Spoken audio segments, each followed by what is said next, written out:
Congress party के वरिष्ठ नेता रामलाल ठाकुर अपने इस्तीफे पर अडिग है। रामलाल ठाकुर ने कांग्रेस पार्टी के अंदर गुटबाजी को हावी करार दिया है और कहा है कि कांग्रेस पार्टी के उदयपुर चिंतन शिविर में जो संकल्प पारित किए गए थे उसकी कांग्रेस पार्टी कभी भी पालना नहीं कर रही है।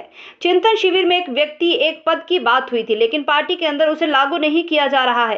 रामलाल ठाकुर ने कहा कि वे एक मिनट के लिए भी पार्टी के उपाध्यक्ष पद पर नहीं रहना चाहते हैं। उन्होंने पार्टी हाईकमान का इस्तीफा भेजा है। रामलाल ठाकुर ने कहा कि हिमाचल प्रदेश कांग्रेस पार्टी में गुटबाजी बहुत ज्यादा हावी है। अपने अपने चहेतों को रेवड़ियों की तरह पद बांटे जा रहे हैं। व्यक्तियों का क्या बैकग्राउंड है, पद देने से पहले इस पर छानबीन की जानी चाहिए, तभी नियुक्ति होनी चाहिए। हाँ, मैंने दिया इस्तीफा, बात नहीं आई थी। मैंने जिस टाइम मैंने प्रेस को गया, मैं 1 घंटे के अंदर अंदर मैंने जो है वो अखिल भारतीय कांग्रेस कमेटी की अध्यक्षा को, यहाँ तक कि वीनू गोपाल जी को भी मैंने लिखा है, अध्यक्षा जी को भी लिखा है कि मैं हिमाचल प्रदेश के जो वाइस प्रेसिडेंट मेरे को बनाया है, मैं वाइस प्रेसिडेंट नहीं रहना चाहता। क्यों नहीं रहना चाहता? देखो, पहली चीज तो यह है कि जो चिंतन शिविर हुआ था राजस्थान में, उसमें डिटेल में डिस्कस हुआ था ये, और ये कहा गया था कि जो पुराने जो पदाधिकारी है, कई सालों से चले हैं, उनको किनारे हटके नौजवानों को मौका देना चाहिए। कहना चाहूंगा, कितना टाइम हो गया, किसी ने उसके ऊपर पूरे हिंदुस्तान में अमल नहीं किया। और जब आपने चिंतन शिविर में डिस्कस कर दिया कि भी जो पदाधिकारी पुराने चले हुए हैं उनको दूसरों को जगह छोड़नी चाहिए, 2-2 पदों पे नहीं रहने चाहिए, तो मैंने इसलिए जो है वो जो अपने वाइस प्रेसिडेंटशिप है उससे मैंने इस्तीफा दिया है। आज की तारीख में क्या 38-40 तो आपके वाइस प्रेसिडेंट हो गए भाई, आपके 40-45 जो है वो जनरल सेक्रेटरी हो गए। ये मैं कहूंगा ये परंपरा ठीक नहीं है। जो जाता है वो दिल्ली से अपने समर्थकों की नोटिफिकेशन करवा के आ जाता है, फिर दूसरा नेता जाता है वो अपनी नोटिफिकेशन करवा के ले आता है। ये मैं कहूंगा ये परंपरा ठीक नहीं है। जब कांग्रेस पार्टी का नया अध्यक्ष बनता है तो पुरानी कार्यकारिणी भंग हो जाती है, लेकिन वहां से एक लेटर लेते पिछले वाले भी चालू रहेंगे और नए भी हो गए।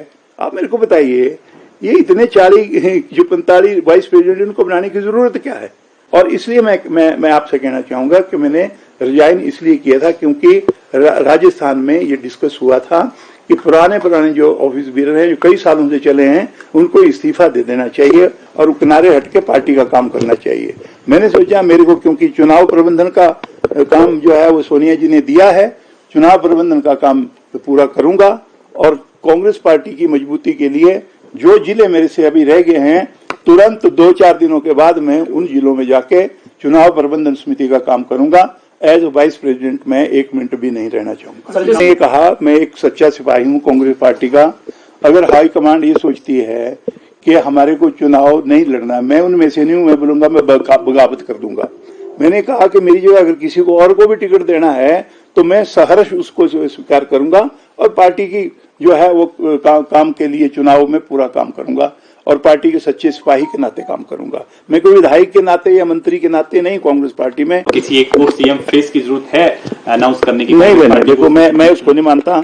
मैं तो ये बोल रहा हूं कि जब आपने चीफ मिनिस्टर का फेस डिक्लेयर किया, वही आदमी चुनाव हार गया। मैं ये भी कहना चाहूंगा कि कृपया करके जो है ना, सारे लोग, हिमाचल प्रदेश की जनता जो है वो कांग्रेस को लाना चाहती है, लेकिन हम लोग कांग्रेस को नहीं लाना चाहते। हम व्यक्तिगत स्वार्थ की वजह से जो है ना बटे हुए हैं। जो जिसको मर्जी आता है वो बयान देता है। अध्यक्ष जब बनी है तो अखिल भारतीय कांग्रेस कमेटी ने बनाई है, इसलिए हमारे को एक्सेप्ट करना चाहिए और उनके नेतृत्व में चुनाव के लिए तैयार रहना चाहिए, करनी चाहिए। लेकिन आज क्या हो रहा है? अगर हम गुटों में बटे हैं तो क्या गुटों में बटे हैं? ये मेरा गुट, ये फलाने का गुट। अरे पहले गुट को छोड़ो, पार्टी का बेड़ा मत करो, सारे इकट्ठे होके पार्टी की, मैं कहूंगा कि सर्वाइवल के लिए हिमाचल प्रदेश में इकट्ठे होकर सबको काम करने की जरूरत है। ये मैंने कहा था।